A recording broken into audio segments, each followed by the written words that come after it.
व्रताधिराज करताना ही गोष्ट मनामध्ये खच बिंबवा की वेळ खूप उपयोगी पडला पाहिजे, उपयोगात आणला पाहिजे.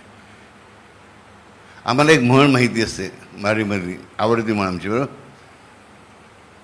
दात आहेत तेव्हा चणे नाहीत आणि चणे आले तेव्हापर्यंत दात पडून गेलेले असतात.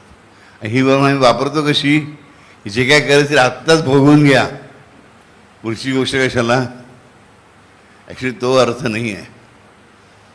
अर्थ असा आहे की दात आहेत तर चणे नाही, चणे दात म्हणजे जोपर्यंत तुमच्यामध्ये कपॅसिटी आहे तेव्हाच तुम्ही ते काम करू शकता. कपॅसिटी संपल्यास तुम्ही काम करू शकत नाही. अध्यात्मसुद्धा हातपाय साथ देत नाही आहेत, धड उच्चार नीट करता येत नाहीत, हातालाही कंप सुटलेला आहे. अशा परिस्थितीमध्ये अध्यात्मसुद्धा करता येत नाही, लक्षात ठेवा. हा लक्ष नाही. बऱ्याच विषय मग करू मग करू मग करू करून ठेवून देतो. त्या सगळ्यात चांगल्या गोष्टी असतात.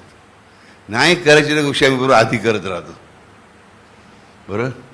असं का होतं ह्याचा विचार करायला लावणारी गोष्ट म्हणजे व्रताधिराज. मला दाराला अमुक तोरण लावायचं आहे म्हणजे लावायचं आहे, बरोबर. मला अमुक प्रार्थना करायची आहे म्हणजे करायची आहे. मी वेळेचं काही बंधन ठेवलं नाही. दररोजची वेळ तुम्ही बदलली ती मी केव्हाच परवानगी दिलेली आहे, बरोबर. आमच्या वेळेला वाढवतो, लक्षात ठेवा. वर्तमान व्रताधिराजाचा सगळ्यात मोठा फायदा काय की तो व्रताधिराज ते व्रत आमचा वेळ वाढवतो. म्हणजे आम्हाला 100 वर्षाची 120 वर्ष जगवतो असायचा अर्थ नव्हे. जो काय वेळ आमच्या हातामध्ये आहे त्याचा आम्ही सदुपयोग करू शकतो. सदुपयोग करून घ्यायला आम्हाला ते ऊर्जा मिळते, ताकद मिळते आणि अक्कल पण येते. त्यात महत्त्वाची गोष्ट आहे. म्हणून बापू हे कसं होतं, अक्कल कशी काय आम्हाला येऊ शकते आपोआप. व्रताच्या त्या तुम्ही देता त्या स्तोत्रामुळे की आम्ही म्हणतो त्या स्तोत्रामुळे. काही माणसं एकदम हुशार असतात, फक्त रामनाम घेतात.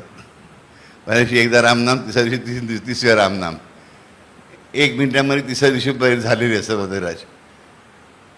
खऱ्या भावाने केलं ना की रामनाम एकदा घेणं हे होतं. तेवढा विश्वास असेल तर गोष्ट वेगळी.